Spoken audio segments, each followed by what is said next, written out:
Les dirigeants des 7 pays les plus industrialisés du monde se sont réunis lundi à Kananaskis, au Canada, dans le but de trouver un terrain d'entente concernant les guerres en Ukraine et au Moyen-Orient. Parmi les participants à la réunion figuraient les dirigeants des États-Unis, de la Grande-Bretagne, du Canada, de la France, de l'Allemagne, de l'Italie et du Japon, ainsi que ceux de l'Union européenne.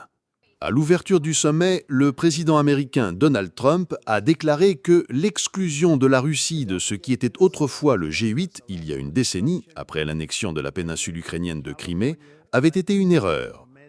Cela a été une grosse erreur, a dit Trump, ajoutant qu'il croit que la Russie n'aurait pas envahi l'Ukraine en 2022 si le président russe Vladimir Poutine n'avait pas été exclu.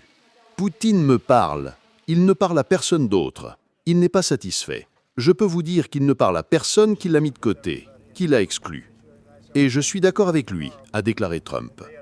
Trump a parlé samedi avec Poutine et a suggéré que le leader russe pourrait jouer un rôle de médiateur entre Israël et l'Iran. Le président français Emmanuel Macron a rejeté cette idée, affirmant que Moscou ne pouvait pas être un négociateur, car elle a déclenché une guerre contre l'Ukraine. Les responsables européens ont déclaré qu'ils espèrent profiter de la réunion de mardi avec le président ukrainien Volodymyr Zelensky et celle avec le secrétaire général de l'OTAN Mark Rutte lors du sommet de la semaine prochaine pour convaincre Trump d'adopter une position plus ferme envers Moscou.